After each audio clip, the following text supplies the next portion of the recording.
O meu bom dia a todos. Que a paz do Cristo permaneça em nossos corações. É uma alegria muito grande estarmos novamente aqui. Alguns rostos já começaram a ficar familiares. Né? Então, assim, nós temos uma alegria muito grande estarmos aqui, eu, meu esposo, nessa casa abençoada, que certamente é uma oficina do Cristo aqui na Terra. Então, hoje nós trouxemos esse assunto para refletirmos juntos sobre uma questão crucial para o nosso comportamento enquanto encarnados. O que é real para nós? O determinismo ou o livre-arbítrio? Tem gente que fica um pouco em dúvida, tem gente que já de cara escolhe uma das duas opções, né? Só para eu ter uma ideia, quem acha que a nossa vida é regida pelo determinismo? Levanta a mão. Quem acha que ela é regida pelo livre-arbítrio? Muito bem. Quem acha que ela é regida pelos dois?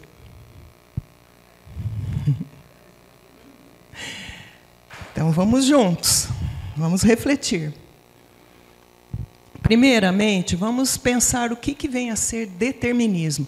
Quando a gente fala em determinismo, nós estamos falando de uma doutrina que afirma todos os acontecimentos serem causados por acontecimentos anteriores.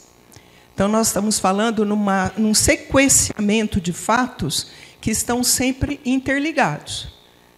Determinados fatos vão dar origem a determinadas consequências. E isso se chama determinismo. Tá? Bom, segundo essa teoria, o ser humano seria destituído de liberdade de decidir e de influenciar nos fenômenos em que toma parte. Ou seja, como há um encadeamento natural, um dando consequência ao outro, não tem como a gente interferir. As coisas vão se encadeando e só nos resta aceitar, assumir e ir tocando a vida. Esse é o determinismo puro. A doutrina contrária é a do livre-arbítrio, que a gente fala muito no Espiritismo. Né? A gente aprende, nós somos dotados de livre-arbítrio, tal. O que é o livre-arbítrio? Significa que nós temos a livre vontade para tomar decisões e determinar o rumo das nossas ações. Isso nós sabemos porque é um conceito bem consolidado no meio espírita. Seria mais ou menos assim, eu tenho diante de mim várias opções, né? Diante de uma situação, eu posso tomar um caminho ou outro de acordo com a minha vontade. Nós poderíamos escolher uma e agir livremente de acordo com a escolha feita. Mas eu teria essa liberdade de escolher sempre. Né? Pode ser a situação que for, eu tenho opções. E eu escolho uma. Isso seria o livre-arbítrio. Né? A questão essencial que fica aí é... Entrou algo aqui que não deveria entrar. Deixa eu ver. Espera aí. Deixa eu tirar. A questão aí seria, o indivíduo, ao praticar uma ação, seja ela qual for, boa ou ruim, ele é livre ou não para praticá-la? O que vocês acham? Ele é livre para praticar? Seja o que for. Qualquer coisa a gente tem liberdade de praticar. Tá. Nós teríamos liberdade de escolha diante das possibilidades que nos são oferecidas no decorrer da vida? Ou será que a gente só poderia ter feito aquilo que nós escolhemos fazer? A gente acha que escolhe, mas, na verdade, nós somos conduzidos por uma espécie de destino. O que será que acontece aí? Vamos refletir, vamos pensar mais um pouquinho, vamos aprofundar um pouquinho nessa questão, para a gente entender de onde vêm esses argumentos, de onde vêm essas reflexões. Começa por compreendermos que existe um conjunto de princípios que governam o universo. Deus não se limitou a criar. Criar indefinidamente. Né? Como Jesus nos ensinou, o Pai trabalha até hoje e vai continuar trabalhando pela eternidade afora. Mas Ele não se limitou a criar. Nós não temos informação. Quando surgiu, quando foi que Deus começou a criar? Nós não temos condições de compreender isso. Nós ainda não alcançamos essa revelação. Que nós sabemos que Deus é eterno e cria desde sempre. E não se limita apenas a criar. Desde a origem dos tempos, Ele criou leis, né? Que funcionam automaticamente, que nós chamamos lei de Deus, lei divina. Né? Na verdade, o que significa a lei divina? Esse conjunto de leis que regem toda a criação e que vale não apenas para a Terra, mas para qualquer lugar do universo, de qualquer parte da criação divina. O que representam? Expressam o pensamento e a vontade de Deus. Então, quando nós falamos de lei divina, nós estamos falando da expressão da vontade do Criador junto à criação. O que é que Deus quer que nós façamos? Não porque Deus é temperamental, irascível, exigente, não se trata disso. Mas Ele delineou leis que expressam o seu pensamento porque Ele é a perfeição. E Ele sabe o que é o melhor para nós. Então, a expressão do seu pensamento representa uma lei, quer dizer, ela deve vigorar em qualquer parte, desde que nós nos disponhamos a atender esse pensamento, essa vontade. Então, a partir do momento que nós nos dispomos a isso, nós nos alinhamos com a vontade do Criador. Esse é o objetivo da nossa evolução, alinharmos-nos com a lei divina, ou seja, alinharmos-nos compreendendo a vontade do Criador. O que é que Ele espera de nós? Né? O princípio central da lei divina, o Espiritismo já nos ensina, é a evolução. Então, a vontade do Criador é que tudo se transforme para melhor. E aí não estamos falando apenas das criaturas vivas, estamos falando de tudo. Porque tudo está em constante transformação no universo. A evolução ela é dinâmica, ela não é estática. E acontece em toda parte, onde quer que a gente vá. Então, já que a evolução é a ideia central da lei divina, faz do movimento e da renovação a essência da vida. Então, a nossa evolução se faz de dentro para fora, sempre nesse movimento. Né? Eu estou sempre me alterando, me transformando. Isso é evolução. E ela se faz de dentro para fora, não é de fora para dentro. Por aí a gente encontra muito conceito equivocado, que de uma hora para outra a evolução se fará no nosso planeta. Não é? Como se fosse algo que dependesse somente de condições exteriores. Mas não. Depende desse movimento que começa a nível individual e que se soma na coletividade. Nós vamos aprendendo a nos renovar para melhor e trazermos a nossa contribuição para a melhoria do mundo. Quando fazemos isso, nós estamos nos alinhando com a vontade do Criador, que quer que tudo se transforme, se renove para melhor. Vai trocar?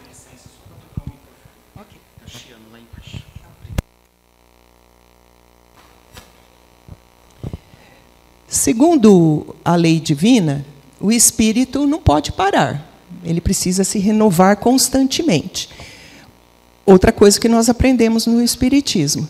Estacionar significa não progredir, e não progredir significa que a gente fica num nível de sofrimento.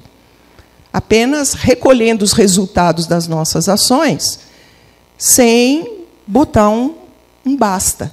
Né?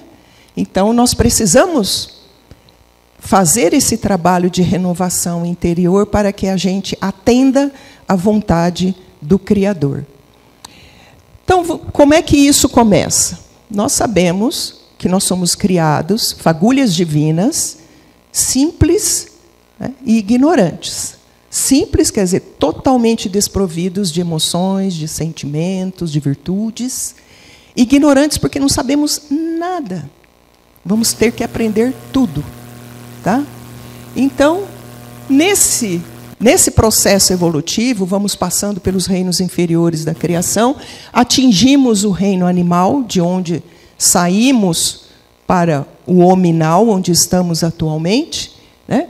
E no reino animal prevalece o determinismo, que se manifesta através do instinto. Quando você considera uma espécie animal, aquela espécie animal vai ter o mesmo comportamento. Todos os indivíduos da mesma espécie têm o mesmo comportamento. Né? Você vê um passarinho de uma determinada espécie, ele faz o ninho de uma forma igual ao de todos os outros da espécie dele. A aranha de uma espécie, ela tece a teia do mesmo jeito que as outras aranhas da sua espécie tecem. Então, isso é o que nós chamamos de instinto. É a direção da providência divina se manifestando na natureza para que cada indivíduo cumpra o seu papel, porque tudo está encadeado. Então, prevalece o instinto, que é a melhor opção, sem o perigo da escolha mal feita. Então, os animaizinhos, todos eles sabem o que eles têm que fazer. Eles têm um comportamento dirigido pelo instinto, que vai, aos poucos, é claro que espécies animais que estão mais próximas a nós, né? Você pega um pet, por exemplo, que convive com a gente, nós somos racionais, nós temos sentimentos, eles aprendem, eles vão começar a adquirir os primeiros, né, os primeiros impulsos de pensamento, os primeiros impulsos de expressão de sentimento, porque a natureza não dá saltos, né, gente? A natureza não dá saltos. Então, para chegar na condição de espírito e começar a encarnar como ser humano, tem fases, né, de aquisição de determinadas condições que são inerentes ao ser humano primitivo, que são as primeiras encarnações nossas. Então, o instinto no reino animal ainda é a melhor opção. Assim como os seres humanos primitivos, como nós já fomos um dia, na fase em que a Terra era primitiva, nesses também prevalece o determinismo. O instinto fala mais alto do que qualquer outra coisa, para que o indivíduo obtenha o alimento, acasale, reproduza, né? Constitua a sua prole. Então, tem aí, claro, determinados comportamentos que são típicos do instinto, que ainda prevalece nessa fase nossa evolutiva, que é o comecinho, né? Os primeiros passos que nós damos na condição de seres humanos. O que a gente entende, então? Então, como chegamos aqui? Como chegamos aqui? Ainda somos muito imperfeitos, temos um longo caminho pela frente, mas nós já temos um livre-arbítrio bastante desenvolvido, né? O que nos faz compreender que livre-arbítrio, quando a gente fala livre-arbítrio, não é uma característica que chega pronta. Saí do reino animal, entrei no reino nominal, agora sou um ser humano. Pronto, tenho livre-arbítrio, sei escolher, sei o que eu tenho que fazer. Não, o livre-arbítrio ele é relativo ao nosso progresso. E ele é progressivo, ele é passível de se desenvolver, na medida em que nós nos instruímos, que nós compreendemos as leis da vida, que nós compreendemos a lei de Deus, a vontade do Criador. Nosso livre-arbítrio, então, ele vai se ajustando na medida em que a nossa consciência, que é chamada de razão, se desenvolve. Aí a gente faz um parênteses para dizer que a lei divina está gravada na nossa consciência, a informação que nós temos no Livro dos Espíritos, né? O Criador coloca em nós a sua lei. Mas então por que eu não lembro dessa? Por que eu não sei? Porque é da vontade do Criador que a gente vá desvendando a sua lei com esforços próprios, né? Então, a lei divina está aqui, na nossa consciência. Na medida em que vamos nos colocando em confronto com fatos da vida, estímulos de acontecimentos, convívio com outras pessoas. Então, tudo isso faz com que vá despertando em nós a compreensão da lei divina. Então, quando a gente pega para ler lá na terceira parte do Livro dos Espíritos, que trata das leis divinas, aquilo não é o fim. Ali nós temos o início da compreensão da lei divina, o que nos é possível, nesse momento evolutivo, de assimilarmos. Não significa que outras não vão surgir no processo evolutivo, né? O Espiritismo é a terceira revelação. Nós vamos ter outras na medida em que avançarmos em evolução. Certamente teremos. Então, o que nós sabemos é que os estímulos servem para despertar em nós a compreensão dessas leis que já estão em nós. Me lembrei de Sócrates. Sócrates tinha um método, né, a maiêutica, baseado no... A mãe dele era uma parteira. E ele, em criança, ele cresceu acompanhando a mãe nos atendimentos que a mãe fazia, né, os partos que ela fazia nas residências das mulheres, das parturientes. E um espírito brilhante como ele, né, uma inteligência muito além do seu tempo, ele começou a perceber que o ser humano, ele não só vinha à luz fisicamente, mas ele trazia um potencial que precisava ser estimulado para vir à tona. E por isso que ele chama o processo dele de ensino e aprendizado de maiêutica, porque maieutique, em grego, significa trazer à luz. Era o nome que se dava a essa ação que a mãe dele fazia. Então, quando um discípulo dele vinha até ele fazendo perguntas, né? Mestre, o que é tal coisa? Ele não respondia, isso é tal, tal, tal. Ele fazia outra pergunta, outra pergunta, outra pergunta. E a pessoa ia pensando, respondendo, até que ela encontrava a resposta para a pergunta inicial, porque já estava dentro dele. Só precisava do estímulo adequado para ele encontrar a resposta. Então, vejam, isso é a maior comprovação de que nós trazemos as leis divinas em nós. E que os estímulos adequados e a nossa resposta adequada a esses estímulos vão nos ajudando a compreender essas leis. Tá? Bom, na medida em que se desenvolve a razão, a compreensão das coisas, aumenta a nossa liberdade de decidir. Então, quando a gente fala de livre-arbítrio, nós não estamos falando... Vou fazer o que eu quiser, como quiser, quando quiser, sem compromisso nenhum. Não é assim que funciona, né? Os espíritos de luz têm um livre-arbítrio, uma liberdade muito maior do que nós, porque eles compreendem a proposta divina muito mais do que nós. Eles acertam muito mais do que nós. Tá? Então, a liberdade de decidir, ela aumenta na medida em que nós vamos compreendendo como funcionam as coisas no mundo, né? Na vida. Os padrões fixos de comportamento, que nós chamamos de determinismo, instinto, vão cedendo lugar gradativamente a essa opção inteligente que nós chamamos livre-arbítrio. O que significa que todos nós temos instinto e livre-arbítrio. Alguém tem dúvida disso?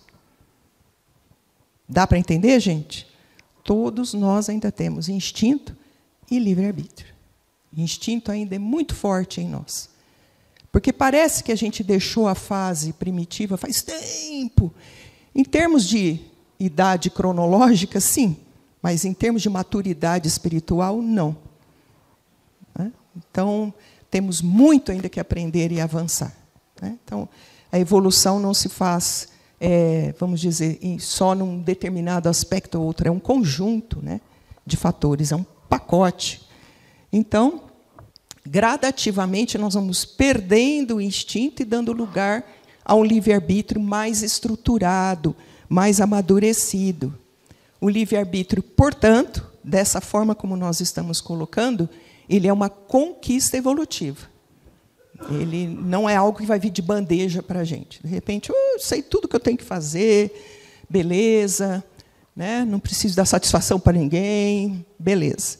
Não é bem assim. Então, em que sentido que nós somos livres? Em que sentido é livre o ser humano diante de tudo isso que nós dissemos até aqui? Nós somos livres para decidir como agir ou não agir antes da ação ser executada. Então, meu livre-arbítrio é o poder de decisão sobre as minhas ações. Eu decido, vou fazer tal coisa, mas não vou fazer nada. Vou fazer isso ou vou fazer aquilo. Isso é livre-arbítrio. Quer dizer, eu tenho realmente essa condição de poder escolher antes da ação executada. Uma vez colocada em execução a escolha, o indivíduo prende-se aos efeitos da causa que gerou. Lei de causa e efeito. E aí entra o determinismo. Então, lá no começo, quando eu perguntei quem acha que é as duas coisas, quem levantou a mão está certo. Tá? Tenho, sim. Tenho livre-arbítrio, posso decidir fazer o que eu quiser, o que eu não quiser. Mas é da lei divina que eu recolha sobre mim os resultados da minha escolha. Porque esse é o processo educativo que Deus escolheu para nós. Então, ninguém está imune à ação da lei de causa e efeito. Todos nós estamos submetidos a ela. E a lei de causa e efeito, ela determina o resultado conforme o que eu fiz. Então, se eu semeei o bem, eu recolho o bem. Se eu semeei o mal, eu recolho o mal. Se eu semeei dor, eu recolho dor. E assim vai. O que eu semeio, sobre mim, como resultado. Por isso que eu coloquei ali a figurinha, semeando dor e colhendo tempestade. Então, a lei de causa e efeito, ela serve para disciplinar o nosso livre-arbítrio. Porque se nós não recolhêssemos sobre nós o resultado das nossas escolhas, como é que nós íamos saber que nós estamos fazendo certo ou errado? Essa evolução seria muito mais lenta do que já é. Jamais a gente ia achar que estava sofrendo em decorrência da própria escolha. A tendência seria nós acharmos que Deus era irascível, como se pensava no passado, antes do Cristo. Vem Jesus e nos ensina, o Pai é misericordioso. Ele nos ama a todos, indistintamente. Aliás, Jesus foi o primeiro a chamar Deus de Pai. Meu Pai, vosso Pai. E o Pai ama os filhos, né? Que pai que fica punindo o filho toda hora? Você vai chamar para uma conversa, você vai... Mas, se você precisar ser severo, advertir com mais severidade, você vai chamar um filho. Mas nós amamos os nossos filhos. Como nós podemos pensar, como nós pensávamos lá atrás, por ignorância, que Deus nos pune, que Ele pune a gente, e o que é pior, para sempre. Depois de uma única vida, depois de uma única oportunidade, você erra, cai moralmente, aí você é punido pela eternidade afora. Então, essa era uma visão limitada de Deus que não cabe mais no homem racional do terceiro milênio. Porque agora nós já temos a doutrina espírita para nos ajudar a compreender como funciona tudo isso. Então, Deus é um Pai de misericórdia. Ele nos perdoa sempre e nos dá a oportunidade da correção e nos dá a oportunidade da reeducação. Então, observando aquilo que nos afeta, nós temos uma ideia do que já fizemos antes. E aí a gente tenta se melhorar. Todo mundo faz isso? Ainda não. Ainda a gente não entendeu isso. A gente continua dando cabeçada, caindo, levantando, né? Mas chega um dia, Joana de Ângeles nos fala disso, chega um dia em que a gente cansa de ir nesse caminho e a gente quer fazer a curva. E se a gente consegue fazer a curva, nós não voltamos mais naquele caminho anterior das cabeçadas, das quedas morais, aí a gente vai mais consciente. Então, o objetivo da lei de causa e efeito é ajudar-nos a fazer essa curva. A gente dizer, não, chega, né, de dar cabeçada, fazer bobagem, recolher os resultados, não quero mais isso para mim. Eu vou começar a tentar me ajustar melhor às leis de Deus, para não ter que recolher tanta coisa ruim, recolher mais o que é positivo do que o que é negativo, né? A liberdade, portanto, toda hora está entrando isso aí. A liberdade, portanto, ela existe antes de nós agirmos. Após o ato, nós ficamos sujeitos às consequências. A evolução existe para produzir um ser consciente do bem e do mal, e não um autômato. Então, o objetivo do Criador é tornar-nos seres conscientes, que sabem o que está fazendo, por que está fazendo, por quem está fazendo. Né? Seres conscientes, amadurecidos espiritualmente. Então, nós não somos joguetes do acaso, mas estamos submetidos a leis que funcionam no universo todo, e não há privilégios aí. As leis divinas funcionam num casebre como numa mansão. Para o inculto como para o culto. Para o rico como para o pobre. Aí não tem, são todos filhos de Deus. Contingências reencarnatórias não representam nada diante da justiça divina. O que representa são os nossos comportamentos. Aquilo que fazemos. Todos nós usufruímos em graus diversos dessa livre vontade e estamos presos ao determinismo pela lei de causa e efeito, que determina aquilo que nós devemos enfrentar em decorrência das nossas escolhas.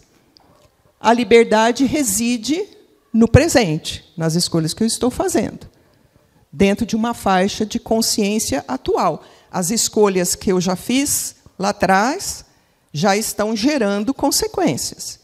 E as minhas escolhas atuais vão gerar novas consequências. Por isso que nunca é tarde para nós fazermos esse mergulho dentro de nós mesmos, constatarmos aquilo que está pegando no nosso comportamento, na nossa personalidade, e tentarmos, de alguma forma, nos reeducar. Né? A determinação reside nas causas que nós geramos com as escolhas feitas e os efeitos que delas decorrem. Então, não estamos livres disso. No passado, a gente fez essas escolhas, geraram más ações, estão conservadas no nosso inconsciente. O nosso inconsciente, fala-nos André Luiz nas suas obras, o inconsciente é o reservatório das experiências pregressas.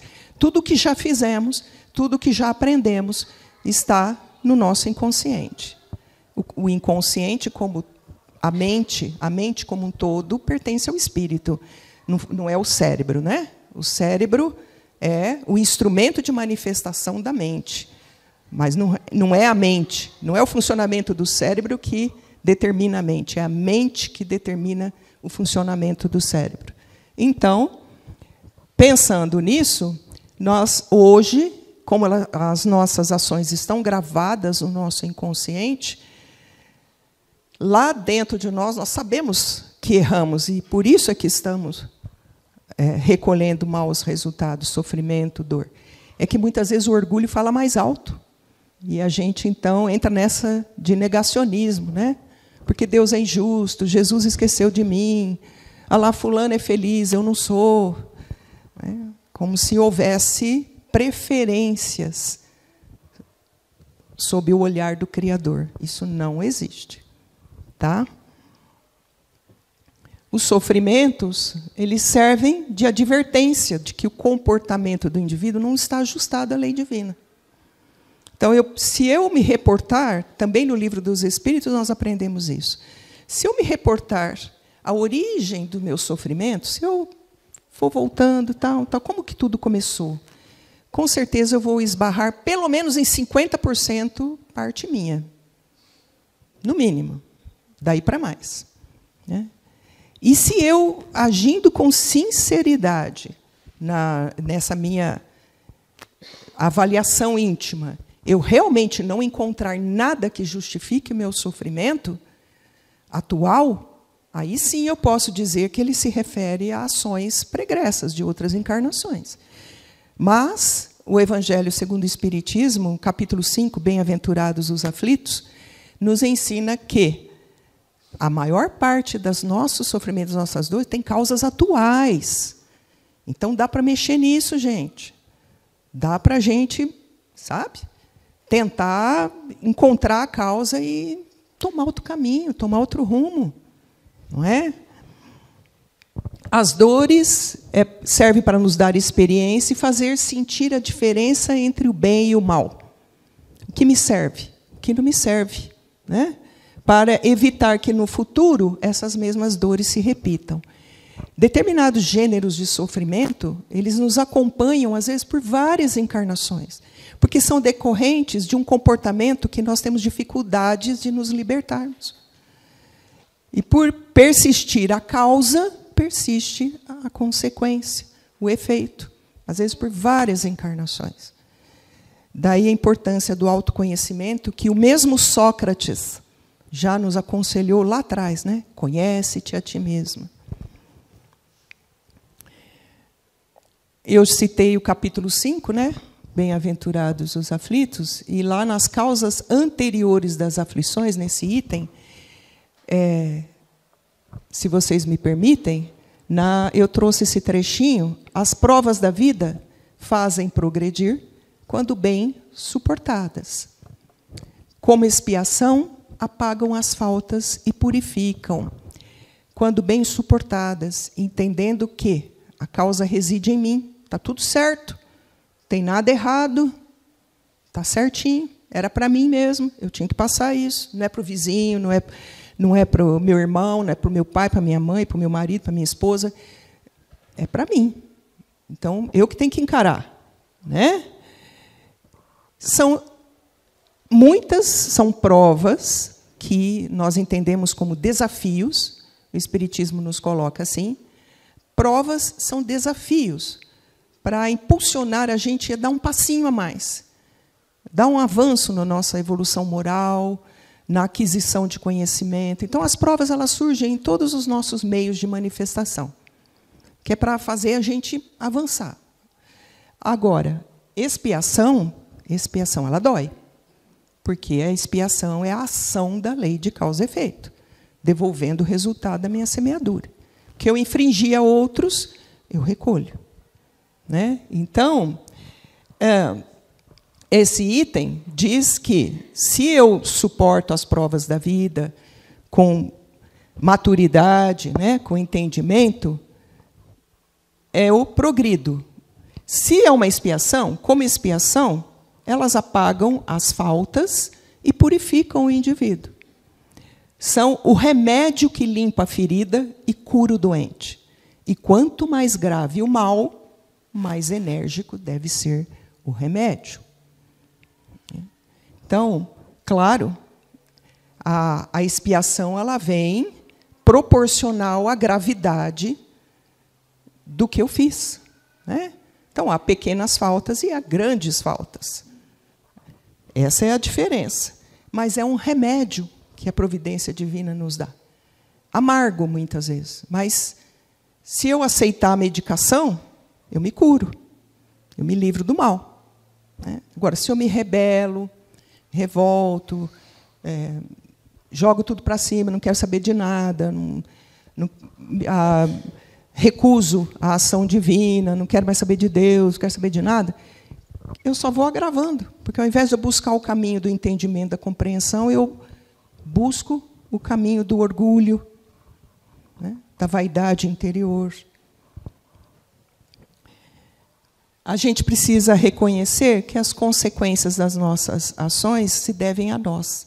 E, utilizando-nos da capacidade de escolha atual, fazermos novas escolhas que sejam melhores do que aquelas que fizemos até aqui. É para isso que o Espiritismo nos dá todos esses esclarecimentos, para que a gente vá, na medida em que a gente adquire discernimento, vamos aprendendo a fazer as nossas melhores escolhas. A questão do próximo, o livre-arbítrio com relação ao próximo, né? Há duas situações que a gente precisa considerar. A primeira delas, o livre-arbítrio do próximo não pode ser violado mediante a imposição de atitudes. Então, aquela pessoa que é prepotente, o patrão que obriga o funcionário a trabalhar muito além do horário, se desgastar, adoecer. Quando a gente impõe condutas, né, contrárias à condição do indivíduo, nós estamos violentando o livre-arbítrio dele. Tá? Então, são coisas que o indivíduo tem que assumir, todos nós, espontaneamente. Outra coisa a considerar com relação ao livre-arbítrio do outro. Onde tem duas pessoas, há direitos a respeitar. De novo, significa que eu não posso fazer o que eu quiser, como eu quiser, onde eu quiser. Não é assim. Onde tem mais pessoas, eu só poderia fazer isso numa ilha deserta. Que, aí sim, sou eu e pronto. Eu comigo mesmo. Eu só presto, né? Só vou justificar minhas atitudes para mim mesmo. Onde há duas pessoas, já não funciona assim. Richard Simonetti, que é um autor que eu respeito muito, gosto muito e recomendo pela didática com que ele apresenta questões, às vezes, difíceis da gente compreender, ele cita um exemplo muito interessante nesse caso. Um indivíduo naufragou. Estava num navio, sofreu um naufrágio, mas ele conseguiu se agarrar a uns destroços, foi nadando, coisa e tal, avistou uma ilha pequena, mas conseguiu avistar a ilha, fez mais um pouco de esforço, chegou lá. Ele deu uma caminhada pela ilha, viu, puxa, estou sozinho nessa ilha, até que apareça ajuda, tudo bem, vou ficar, fazer o quê? E aí ele começa a fazer tudo do jeito que ele quer, ele dormia a hora que ele queria, ele acordava a hora que ele queria, ficava pelado, andava pela ilha, comia a hora que ele queria, o que ele queria, tudo bem, ele estava ali sozinho. Um belo dia ele estava sentado na praia, na beira da areia, ele viu lá diante uma cabecinha. Uma pessoa falou, opa, tem alguém vindo para cá. Tinha tido outro naufrágio com o passar dos meses, vinha vindo uma outra pessoa, a pessoa chegou até lá. Então, a partir daquele momento, acabou a total liberdade dele. Ele tinha que compartilhar a ilha com o outro. Então, não dava mais para ele... As regras de moral, de respeito mútuo, entram em jogo aí. Então, ter livre-arbítrio não significa viver sem diretrizes morais, éticas. Muito ao contrário. Ter livre-arbítrio é justamente eu me valer de regras morais, éticas, para eu saber como agir com o outro. Porque ninguém vive sozinho nesse mundo, né? A menos que o indivíduo se isole em casa e nunca mais saia de casa. Se ele sair de casa, ele já não está mais sozinho. Jesus faz várias referências à lei de causa e efeito no Evangelho. Às vezes a gente não se atenta para o detalhe. Olha, eu trouxe algumas. São muitas, viu? Não julgueis para não serdes julgados. Lei de causa e efeito. Se eu sou severo no julgamento do outro, como consequência, serei severamente julgado. Com a medida com que medirdes, sereis medidos. Aqui ele foi direto, né? O que eu fizer, retorna. Todo o que comete pecado é escravo do pecado. Olha isso. Todo que comete pecado, pecado, na sua acepção original, significava desvio do alvo, tá? Depois foi tendo uma conotação religiosa, significando que é uma infração à lei de Deus que tem como consequência punição. Não é isso. É só desvio do alvo. Quer dizer, eu me desviei temporariamente, mas eu posso voltar. Tá? Então, todo que comete pecado é escravo do pecado, das suas consequências. Todos os que tomarem da espada morrerão pela espada. Isso não significa que matei alguém pela espada, lá atrás. Agora, obrigatoriamente, eu vou ter que morrer com alguém me enfiando uma espada. Não, não é assim. A providência divina tem muitas formas de nos fazer sentir a dor que infringimos ao outro, sem necessariamente ser o olho por olho, dente por dente. Olho por olho, dente por dente, era a compreensão que nós tínhamos antes do Cristo. Com Jesus, a gente já aprende que não é assim. Então, não necessariamente ele diz isso porque era a compreensão da época. Mas hoje nós já podemos compreender que é lei de causa e efeito, né? Devolvendo de alguma forma o resultado. Olha uma forma positiva de retorno da lei de causa e efeito. Se perdoarmos as ofensas recebidas, Deus igualmente perdoará nossos pecados. Lei de causa e efeito. E o que quereis que vos façam os homens, isso mesmo fazei vós a eles. Olha. A cada um segundo as suas obras. A gente pode pegar tudo que Jesus falou a respeito, está resumido nessa frasezinha. A cada um segundo as suas obras. A gente lê, mas não com olhos de entender muitas vezes, né? Eu até coloquei aqui, ó, semeando amor e colhendo bênçãos. Essas dívidas que nós temos com a lei divina, elas podem ser atenuadas por misericórdia do Criador. Suponhamos que eu tenha um passado delituoso. Vou dar um exemplo muito comum, tá? Não significa que para todos é a mesma coisa. Mas suponhamos que eu tenho um passado comprometedor. Aí eu peço, imploro para vir médium. Porque aí eu tenho a oportunidade de estender a mão para todos aqueles que eu prejudiquei. Porque se eu fosse sentir na pele tudo o que eu fiz, provavelmente eu não ia suportar. Ia precisar de não sei quantas encarnações para poder resgatar tudo. E, às vezes, então, o indivíduo vem médium. Está lá no livro dos médiuns isso. Tá? Então, mediunidade não é missão. Tá? Mediunidade, na sua imensa maioria, é missão para um Divaldo, é missão para um Chico, né? Eles se destacam, têm uma postura moral acima da média. Mas nós, espíritos medianos que somos, em franca luta contra as nossas imperfeições, a mediunidade é uma bênção. É convite ao trabalho, é convite à expiação do passado, fazendo o bem. Então, quando nós fazemos isso é só um exemplo da mediunidade, mas a providência divina encontra infinitas formas de nos ajudar a resgatar o passado, fazendo o bem. Então, quando a gente entende isso, as oportunidades que vão surgindo de fazermos o bem, a gente abraça. Porque a gente sabe que são formas de atenuar o nosso passado comprometedor. Né? Então, o indivíduo que tem esse comportamento, ele não fica apenas submetido à cobrança da lei, mas ele tem a oportunidade de adquirir méritos. Ele resgata com a prática do bem, que é atenuada. Antes de me mudar para Ribeirão, eu comecei no Espiritismo há muitos anos atrás. Eu tinha acabado de entrar na faculdade aqui em Araraquara. Tá? E tinha um companheiro de trabalho que já desencarnou, que eu respeitava muito. E uma vez assisti uma palestra dele, e ele estava falando sobre a questão da expiação.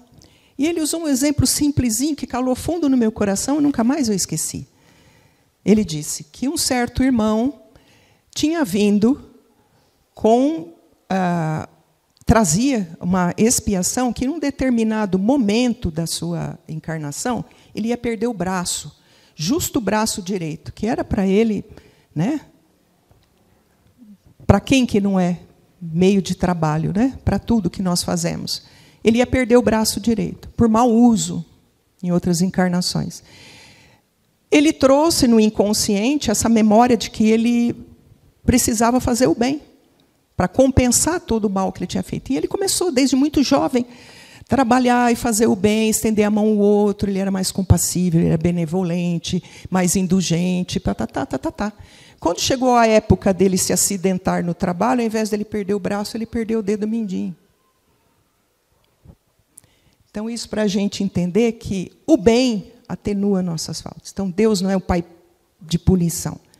Ele é de misericórdia. Então, a misericórdia divina coloca na balança todas as nossas ações. E as boas sempre compensam as más ações.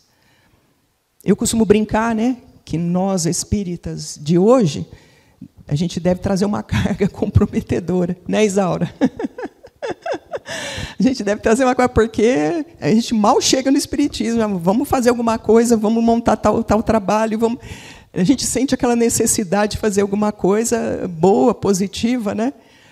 Talvez seja o nosso inconsciente aí cobrando da gente uma postura mais amadurecida na atualidade, né? Então, o que nós podemos levar de tudo isso que nós dissemos até aqui é que o dever cumprido é a maneira mais importante de nós vivermos enquanto encarnados. Cumprirmos com os nossos deveres, nos valendo o máximo possível de humildade e de resignação, né? É o essencial para a felicidade do espírito, porque nos liberta de futuros obstáculos e penas. Então, viver em paz com a minha consciência é muito importante. E não dá para viver em paz com a consciência prejudicando o outro, sem perdoar o outro, sem pedir perdão ao outro pelas nossas faltas. Como é que nós vamos ficar em paz com a nossa consciência? Não dá, né? Por isso que Jesus dizia: conhecereis a verdade e a verdade vos libertará. E é por isso que é proposta do Espiritismo ajudar-nos a compreender as leis divinas, os ensinamentos do Cristo, para que a gente se posicione de uma forma mais amadurecida na vida, né? O Evangelho de Jesus é um compêndio de regras de conduta. Não é só um livro lindo que a gente lê e pensa assim: nossa, que maravilha esses ensinamentos, olha como Jesus era bom, como ele era puro. Ele era tudo isso mesmo. E é por isso que ele deixou essa mensagem, vivenciou essa mensagem. Então, é um roteiro de regras de conduta que é para ser estudado. Evangelho não é só para ser lido no culto do Evangelho no lar, no estudo do Evangelho no lar.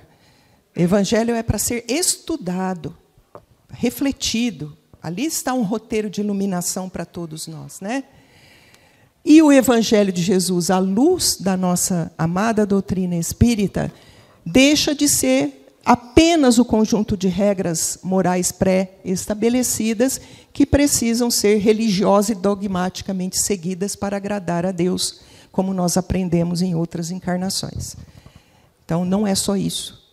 Não é, tem que ler, tem regras que eu preciso seguir para agradar a Deus. Não é para agradar a Deus, é para crescer, para evoluir. Para finalizar, a paz que nós buscamos é, portanto, uma conquista pessoal. Ela não pode depender de condições exteriores. Imaginemos os trabalhadores do Cristo desencarnados. Equipes inteiras mergulham nas regiões trevosas, umbralinas, em nome do Cristo, para recolher, para acolher irmãos em sofrimento. Imagine se eles chegassem lá e ficasse tudo perturbado, né? Nossa, que ambiente difícil, ruim. Eles entram, saem, quantas vezes forem necessários, sem se abalarem, porque eles já conquistaram a paz interior. Então, essa paz é conquista pessoal. Depende da direção que nós dermos à nossa vida, tanto no que se refere aos nossos sentimentos, quanto à nossa conduta. Tá? Então, o que eu sinto, o que eu penso, influencia muito também naquilo que eu represento na vida das outras pessoas. Então, tudo isso é importante. Eu me conhecer, saber quem sou, o que penso, quais são meus ideais, quais são minhas crenças interiores, meus valores, né, para que eu realmente possa consertar aquilo que ainda não está legal. Ainda assim, não vamos conseguir numa única encarnação, mas não podemos deixar de nos esforçar, porque a providência divina espera de nós esse esforço. E a nossa paz interior depende disso. A gente poder desencarnar, chegar na realidade espiritual e falar, puxa, eu fiz tudo que estava ao meu alcance. Nem tudo deu certo, nem tudo foi bom, nem tudo teve o resultado que eu esperava, mas eu fiz tudo aquilo que eu podia, que eu conseguia, de acordo com o meu entendimento. Isso é legal, isso é positivo. E aí, uma vez feito isso, é só darmos continuidade na realidade espiritual, com a ajuda dos nossos amigos, né? Então, que Deus, nosso Pai, Jesus, nosso Mestre, nos fortaleça nesses propósitos de crescimento, de engrandecimento interior, né? E que todos possamos ter um ótimo domingo em família, uma semana repleta de paz, de harmonia. Tudo de bom a todos.